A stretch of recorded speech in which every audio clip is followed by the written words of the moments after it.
I think I may need to start that again. No, no, it's recording. Okay. I don't expect there to be anybody else to chime in this time because while they're welcome to, we had an Islamic apologist with us for a couple of episodes, and he only wanted to talk about scientific errors in the Quran, insisting that there were none. And he has since dropped out. He said he's going to be doing a debate. I'm going to be moderating a debate between him and the apostate prophet, and we are expecting to do that on October 13th, and that'll be a bucket of fun, I'm sure. But he's still arguing that there are no scientific errors in the Quran, and there's no way he will ever accept that, for example, sperm does not come from between the backbone and the ribs. He's just not. That's somehow not an error, because if you stand on a chair or bend over, or if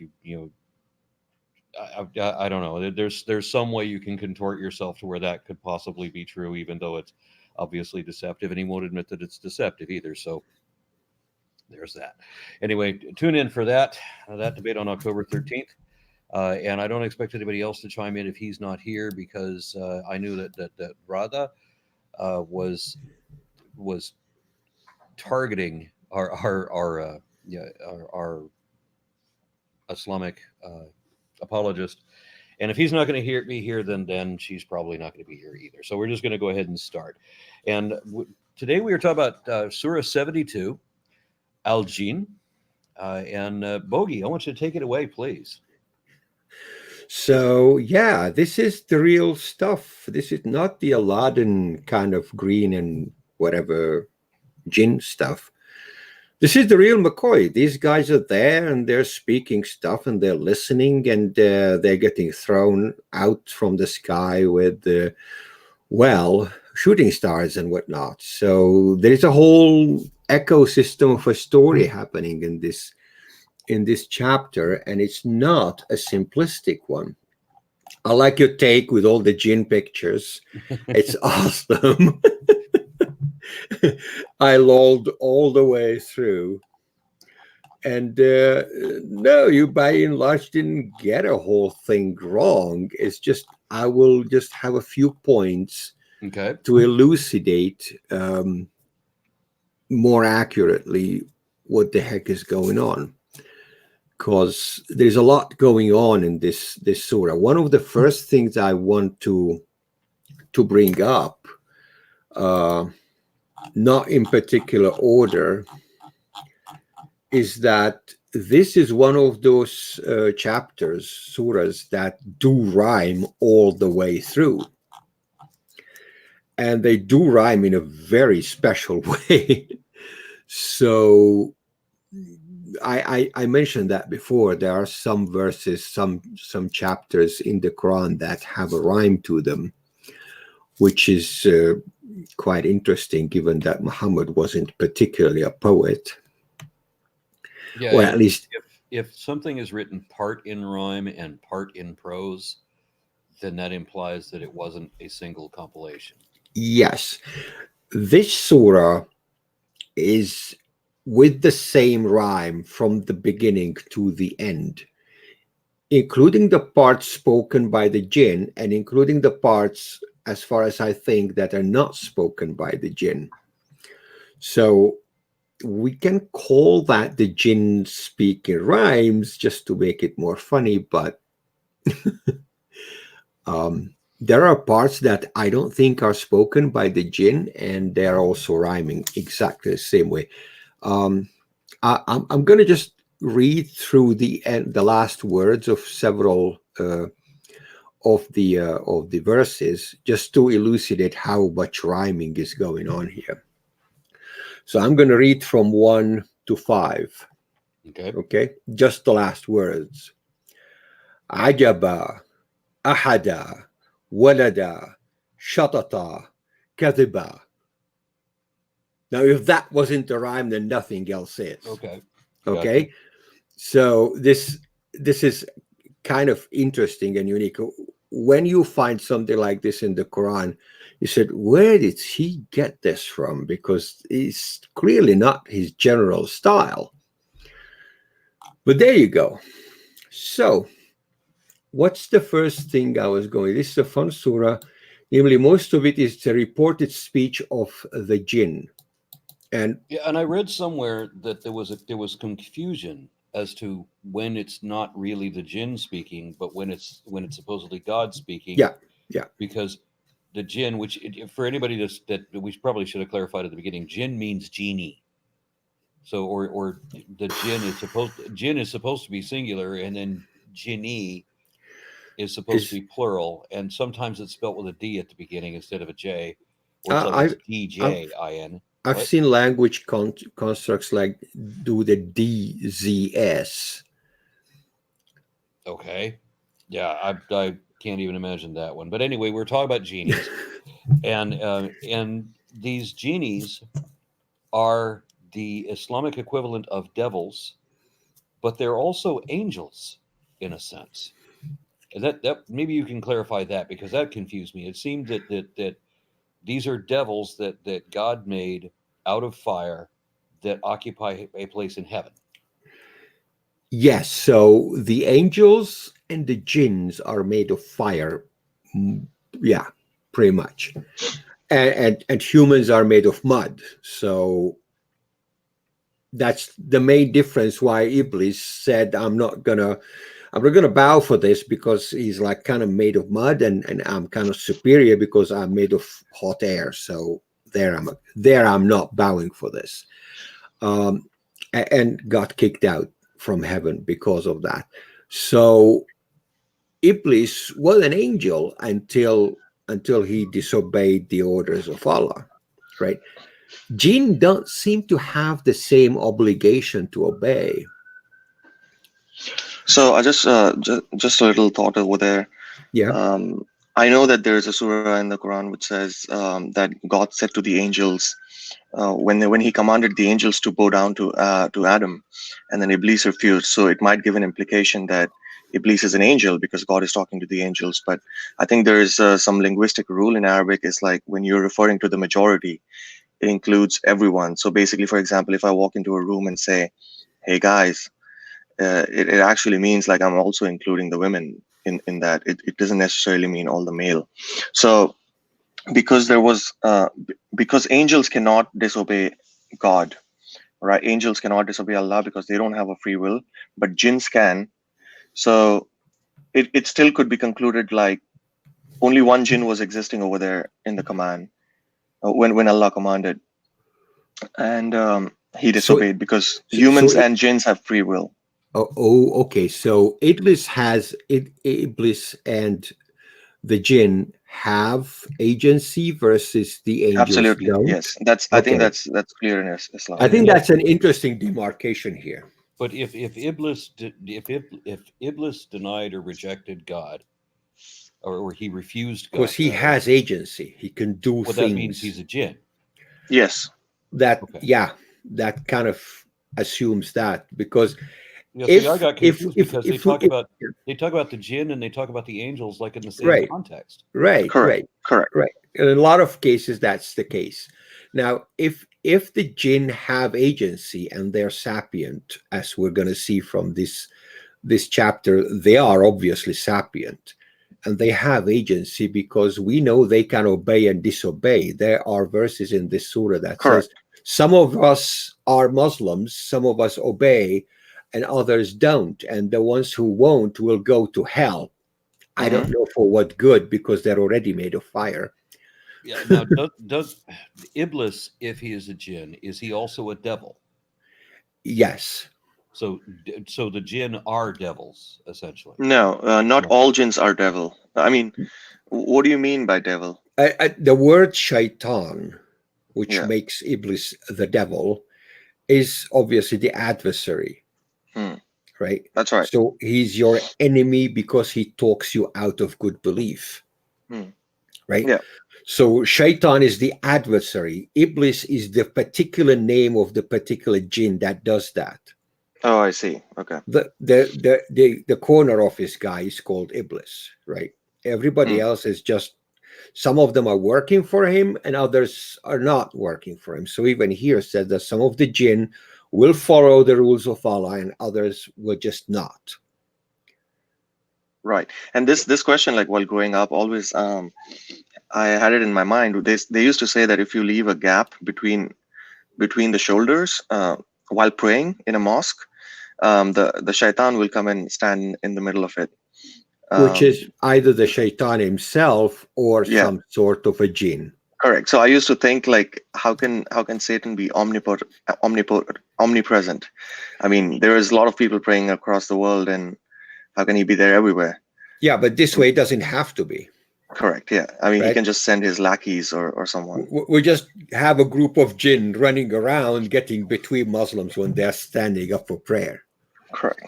I don't And know not I honestly don't know what good does that for them, for the jinns to do that.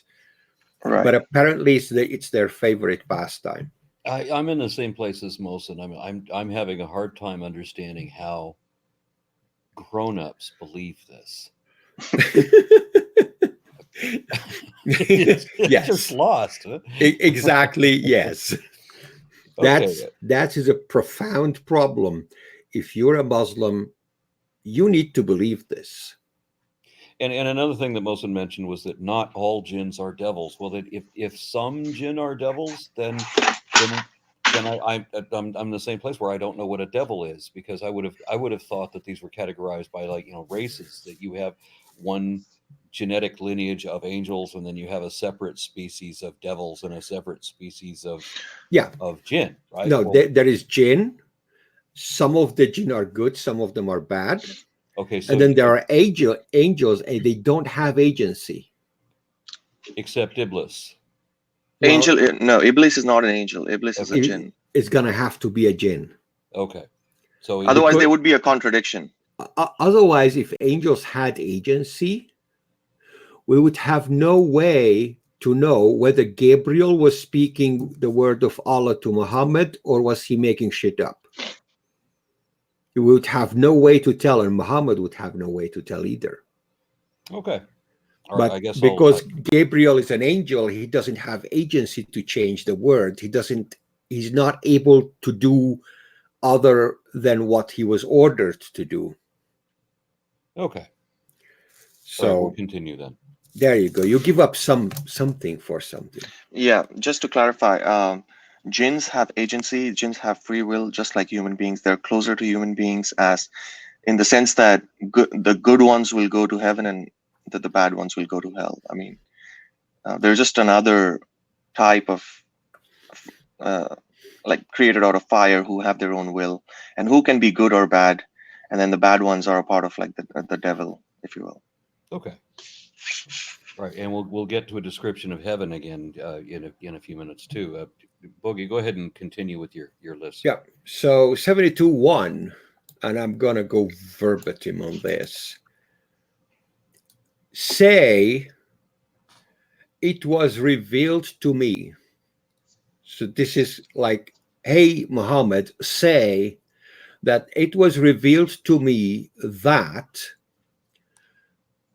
a bunch of jinn were listening to the Quran being read out loud, and they said, we heard some amazing stuff being said. The Quran is a synonym of stuff that is readable or being read, by the way. So the note I'm making here is the first chapter actually explains how this whole conversation comes to being. And that is, Muhammad got a revelation that told him to say these words, and he's going to say them. So Gabriel, aka Jibril, told him to say these things because these are true. And our note here, there are no abrogations in this surah. Okay, so I don't remember if we ever established how you identify whether there is an abrogation. There is a agreed upon list of abrogated verses in the Quran, and what abrogates them. And well, there are rules for abrogation, but generally the imams agree on these verses are being abrogated by those verses. So we don't care about the abrogated verses and take the abrogators instead when we want to understand what the Quran actually says. Okay, so this surah is perfectly okay. There's nothing wrong with it. God did not change his mind on any aspects of it. Okay. All right. Doesn't make it any better. Yeah. All right. So the Yes. next one. So the next one is 72:2. This Quran leads to the right way. So be believed, and we will never worship another god alongside Allah. So these are the jinns speaking here. Yeah, this is very different than my translation.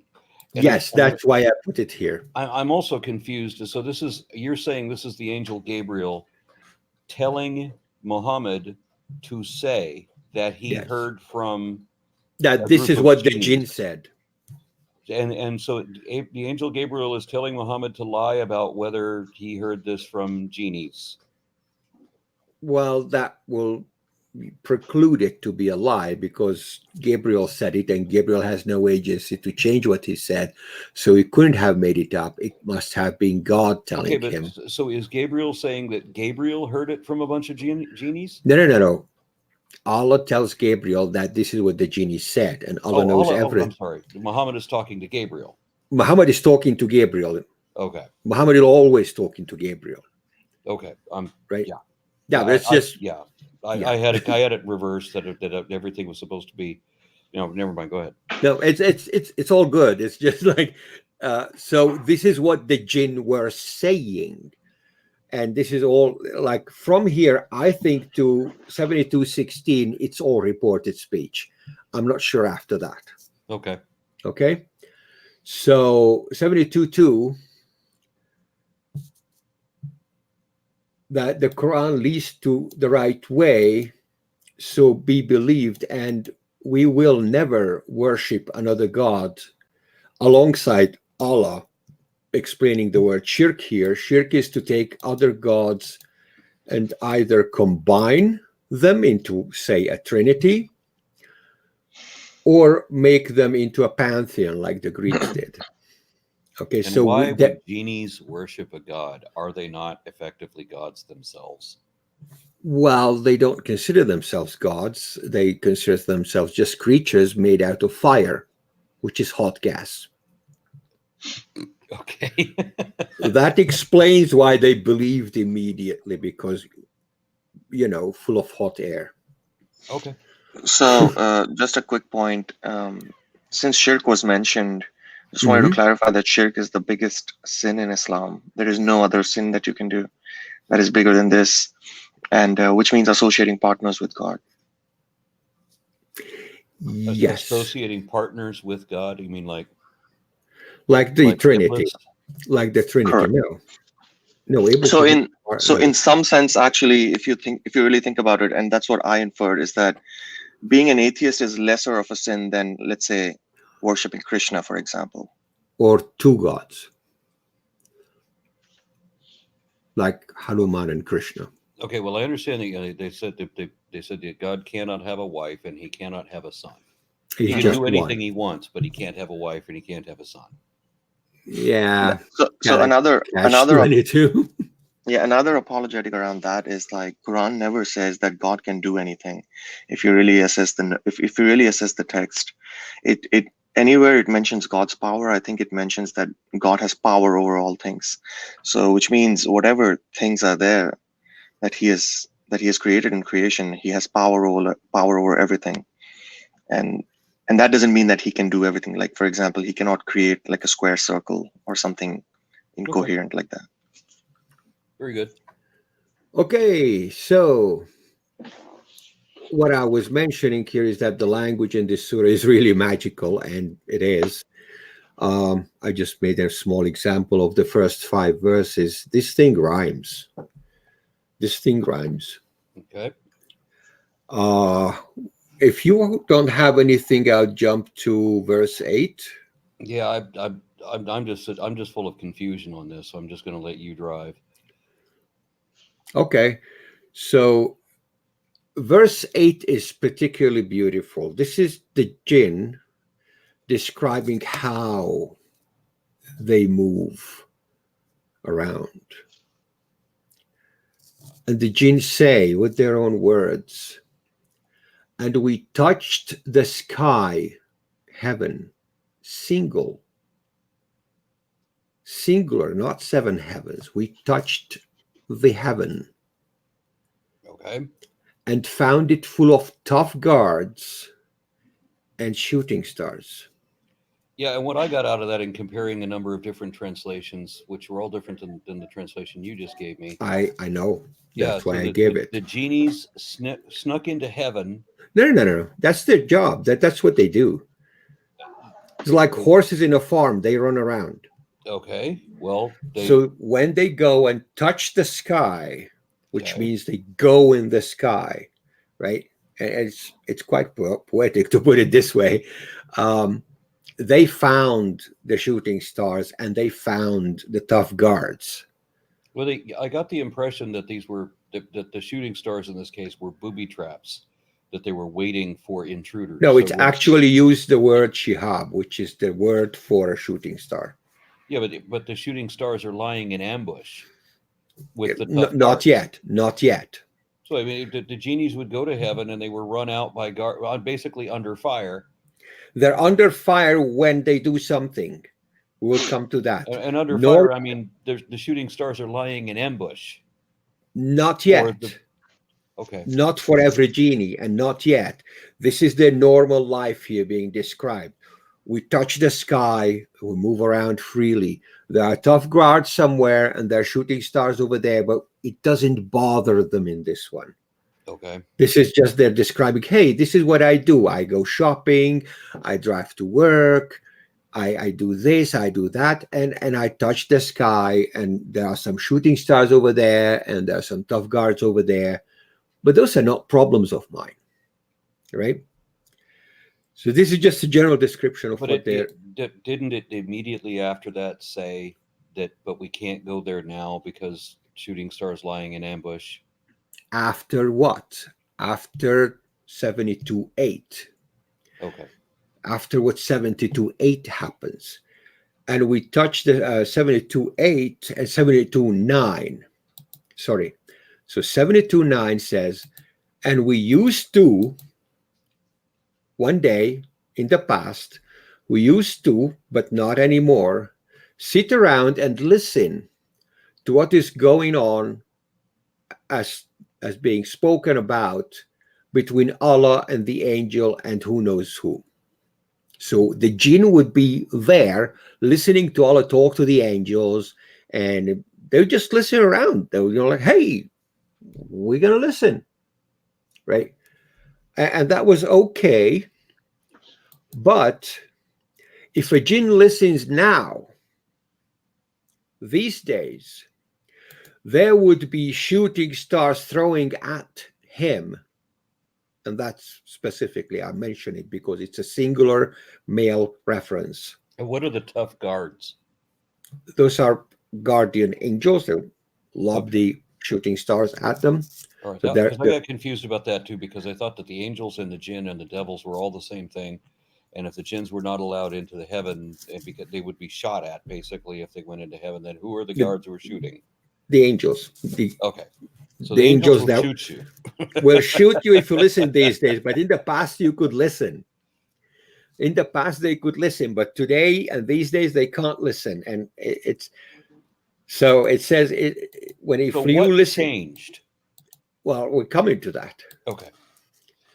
So it listens now. These days there would be shooting star thrown at them, coming after him, seeking him out, waiting for him, next corner. And I do mention that this is a single male reference here. So make what you want out of this. And then 72.10. Yeah, can I just quickly jump in? Yes. Yeah, please. Okay, so no. Go ahead with 7210, and then I'll come in. Sorry. Okay, 7210. And we, the jinn, don't know if something bad is being promulgated against those who are on earth by their God, or do their God, or do Allah wants to do something good for them. So essentially now these days they can't listen, and if they try to listen, they'll be thrown out with shooting stars, and they don't like that, obviously. So they don't listen, but they don't know if Allah wants to doom the earth or do something good for it. So they don't know. We don't know what's going on. This guy might be out to get all of them. Mosin, what did you Yeah. have? So basically, what's happening over here is that the Quran is being protected by the guards from the jinns um, because they could steal something from the Quran, like the devils could steal something from the Quran and tell it to the soothsayers or the magicians, and thereby causing matters to be confused and mixed up. And then if this happened, it would not be known who was being truthful, whether Allah was being truthful or these soothsayers. So he was trying to protect the authenticity of the Quran, but clearly it hasn't worked, has it? Because even the No. scholars of Qurans disagree with each other. I mean, it would have been easier for Allah to have all the jinns sign an NDA. I mean, that was basically the reason, that he was protecting the Quran in the sky with stone gods. And this comes from Ibn Kathir, and then he goes on to explain through some hadith as to, like the shooting stars appear in the sky only when there's a prophet on the earth, or the religion of Allah was victorious or dominant on the earth, and things like those. But I don't want to go into the whole thing. You can read in your spare time, but I don't know. It doesn't make any sense to me. It does make sense to people, but I can't understand how it makes sense to people. Yeah, I'm a little mystified at this No, that's all of it. This is Mystery 101 right there. Okay, so we go from 10. Do you have any notes? Because I want to jump to 13. You had a note for 7213. I want a note for 7213. 74 for a sapient creatures whose brains are made of hot air. Yeah. What else could you expect from hot airhead? Just a sarcastic note, basically. Yeah. So when they heard the guidance, aka the Quran, we believed it immediately. So because who believes in God is not going to have any losses and is not going to be burdened too much. So they say, oh, that's a good thing. We better believe that immediately. Okay, so I'm a little confused as to what the Quran is now, because we've been reading it this whole time, and so now this is a part of the Quran. So the jinn are in the Quran, and they're talking about, and Muslim just said something that they could steal the Quran, or they could steal parts of the Quran. Yeah, I don't actually understand why that argument is being posted. So what I know that Islamic scholars posted this argument. I just going like, it makes no sense. My understanding is the jinn who get between the shoulders of Muslims while they're praying, they can just as fine listen to the Quran from us saying it. There's nothing stopping them. And how do you get between the shoulders, or if there's a space between it? What? So when Muslims go to pray, they stand next to each other in tight lines, shoulder to shoulder, so that the jinn can't get in between them. Have you ever seen Muslims pray? I worked with a Muslim who prayed at work, and he's by himself, so both shoulders exposed. Yes, but when they go to the mosque and they line up for the prayer, they stand shoulder to shoulder, very close. Yeah. Okay. You're not supposed to leave gaps in the line, because then the jinn would go in and stand in there. Okay, and the jinn is made of air, so Hot air, very yeah. specifically, fire. Right. Okay. So you can't really call it a fire prevention method, actually, but there you go. By the way, jinns are a big thing in India, especially like the Islam. There's a lot of focus on jinn, as to, women are told not to keep their hair open and, always cover it, so that, because jinns can really get attracted to women and then possess them. And, jinn possession is a big thing. And then sort of like performing ruqya, which is, I think, the exorcism of jinns is a big thing in India. And it's just unfortunate, because like poor people, and they tend to fall for this, and then they're being ripped out of their cash by many people. I mean, now people can say, like, obviously it's not a reflection on Islam, it's a reflection on people who misuse Islam. But Islam allows you to believe in this kind of nonsense. So Yeah. It not just allows you, it kind of requires you to believe. correct. Yeah. Now, I didn't have a note for 15, but I'm going to bring it up because we talked about 14 here. وَإِنَّا مِنَّا الْمُسْلِمُونَ, and some of us are Muslims, aka Muslims, so they are Muslim jinn. There And- are jinn that are not And Muslim. some of us that have fallen, they have failed, they did not believe. And those who became Muslims, they are the right ones, the good ones. And in 15 says, and the fallen ones will be firewood in Jahannam. This is the second time we see firewood being mentioned as the primary food, as the primary fuel source for hellfire. The first one was, remember when the Abu Lahab, the family feud chapter was. The wife of Abu Lahab was bringing the firewood to the fire. This is the second time where these jinn are going to be fuel for the fire as firewood. Hataba, which is firewood. Okay?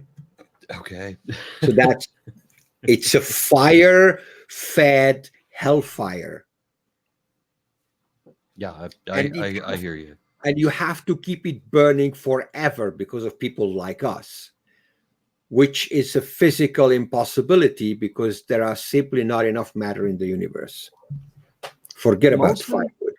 Mohsen, I mean, you grew up with this beliefs too, right? Yes.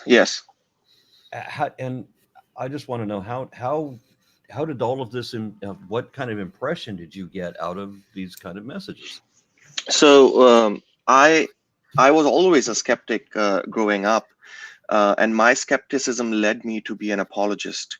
So I started a lot of these things. So it all started from me questioning the fact that I just have to read the Quran, and I'm not understanding it. So basically, in India, it's extremely common to just be able to read Arabic but not understand it, because they teach you the phonetics, and they teach you how to make the sounds, but not necessarily what the meanings are. So for example, I can read like the first chapter like very fluently in Arabic, but I don't know what it's saying. So it's very common. So now then I thought, like, I don't even understand what I'm saying, so maybe I should read the translation.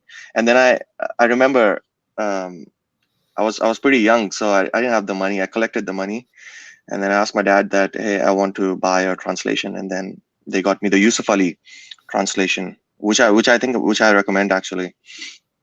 It's pretty decent. And then I started reading the translation, and it just, some of the things didn't make any sense to me. So for example, I started questions like, where are the jinns, or we can't see the jinns, like how can we? And then I was also very science oriented at that time, so I tried to connect the dots, and then that led me to be an apologist instead of rejecting it, because there was a lot of social pressure. There still is a lot of social pressure on me to be able to, that I'm misguided, that Satan is having an effect on me, simply for questioning and trying to be rational. And and that's how I went into being an apologist, because these apologists gave me an out from that cognitive dissonance. Like Dr. Zakir Naik started making sense to me, Bilal Phillips, Ahmed Didat, all these people. But then slowly, as I listened to more counter arguments from the atheist and the secular community, it became pretty apparent to me that this was intellectual dishonesty, and that pushed me even further away from it. So Okay. that's a little bit. Yeah, Well, I'm glad that I asked you that. You Yeah. sure had a long journey. Oh, it's been almost more than 10 years, I think. Yeah, it takes that much. What else you got on this Surah? I have a note on 16. Okay. I don't know if Mohsin want to add to it. 16 basically say, and if they straightened up, like the fallen jinn, if they straightened up and followed the way, which is the way of the Quran, the Sharia, by the way, لَأَسْقَيْنَاهُمْ مَاءً غَدَقًا. So we would make them drink plenty of water, aka there would be plenty of water for them to drink. And this just blew my mind every time. So the things made of fire, They would want to drink a lot of water. Good, fine. and this, I don't know. And that would be a reward. Like, hey, I made a fire, just douse me out. That's bad. Dude, that's bad. Okay, and moving on. I'm not Yes. even going to address that. Okay, 17. 18, I think I have a note on the word mosque. وَإِنَّ الْمَسْجِدَ لِلَّهِ فَلَا تَدْعُوا مَعَ اللَّهِ أَحَدًا. Still rhyming, by the way. So, al-masjid is generally used as the mosque. A what? The mosque. No, a what is used as the mosque? Al-masjid. What is El Masjid? Al-masjid is the Arabic name for a mosque. Oh, okay, gotcha. Okay. Also, al-masjid is the place where you perform the prostration. Okay. Gotcha. So wherever you in prostration is where you're on your knees, yes, butt up in the air, face down on the ground. Yeah. That's how you do it. So in the mosque / prostration is for Allah. And this is one of the things about how mosques are built and who's allowed in and who's not allowed in. This verse is part of that, why things are the way around mosques and the way they are. وَإِنَّ الْمَسْجِدَ لِلَّهِ. So the place of prostration is for Allah and Allah alone. So don't call anyone else with him during or in that place. Okay, while you're prostrated, you do not call any other God but Allah. If you are at the place of prostration, which is the mosque, you do not call any other gods but Allah's. Okay. Okay, And that's a what if clear instruction. And my second note ends at 72:16, which is, I think that's where the quoting the jinn ends here. Yeah, there was another thing that came up where Yes. it mentioned that some confusion about some lines that the jinn were saying that are things that only God should be able to say. Yeah. But there's an implication that it's the jinn that are saying that, and why wouldn't they? Because they are effectively gods themselves. No, phenomenal cosmic power. Right? Yes. So, yes, if we want to take it that way. But I think at 16, وَأَمَّا الْقَاسِطُونَ فَكَانُوا لِجَهَنَّمَ حَطَبًا. So these are the jinn saying about themselves in 15. And they might be saying 16 about themselves as well. وَلَوْ اسْتَقَامُوا عَلَى الطَّرِيقِ لَأَسْقَيْنَاهُم مَاءً. And if they straightened up, we'll give them plenty of water. But then I think in 17, that's no longer the jinn talking. okay. And we can have an argument about that until the cows come home. But So I think the jinn quoting overheard, ends in 17. The jinn overheard, or I keep saying the jinn, and I was told Used to listen in. jinni. used to listen in. I'm sorry? Used to listen in. The jinn used to listen in the past. Well, no, what I'm saying is that the plural of jinn as jinni, right? I don't think the Quran makes a distinction. Mohsin? Oh, so we always used to call them jinnat, but I don't think that's exact Arabic because our sermons used to be in Urdu. So I'm not sure Yeah, what the original Arabic is. yeah. I don't think But that's the plural would be jinnat in whatever we were taught in. All right. So the. it just seemed that what I was told is that I'm doing it wrong now by referring to the jinn in the plural that way. That I'm using the singular as the plural. I think it's plural because they said God created the jinn and the ins. Gotcha. Okay. The ins are So- humans. The jinn are the jinn. So I think it's So plural. we can It's use like jinn as plural, or we can use jinni. it's like plural. fish. It's like fish. It's uncountable. Okay, gotcha. So Okay. so anyway, the jinn The overheard only Quran. time when I can say singular is when there is a singular reference in the verse. Okay. My confusion is the jinn overheard the Quran, which is a book that is still being written. In heaven, yes. And they're in the book now. And now And they're so- in the book saying that they overheard it. So Yes. so what they heard was the part we read in the order of revelation up to this point. So they heard that. And This and is just I this is just when the actor points at the camera and says, "I mean you." So okay. I'm not totally clear on this one because it could be that the Quran was already written in the heavens and was protected and was just revealed to Muhammad step by step. Including this bit? Yeah, I mean, it could be possible. So I don't know what the scholarly opinion on this is truly, but Well, So- it could so- be possible on the sense that Allah knew that the jinn were going to listen in. So he put this in the Quran anyways, even before the jinn listened in. And then the jinn came in and listened in. And now it's in the Quran anyways, because it was there prior, because he Okay. has prior knowledge of Some point- everything. At some point, this is the never-ending story. Yes.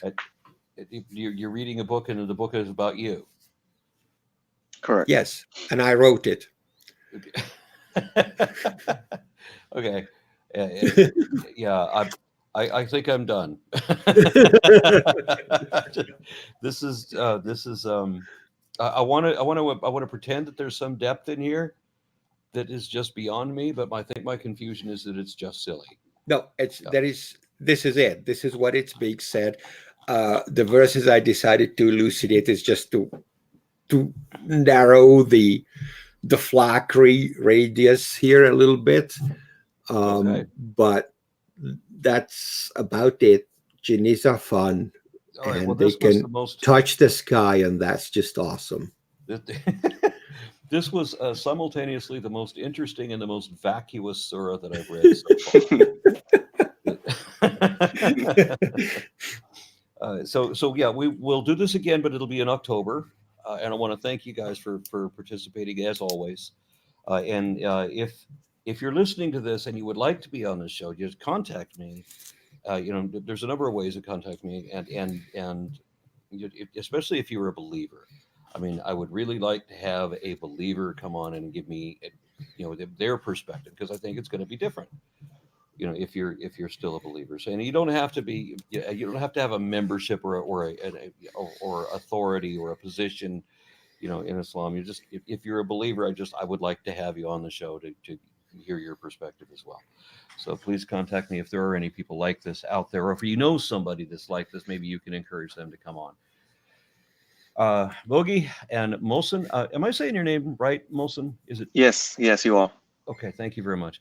All right, I'll let you go, and we'll see you probably second week in October.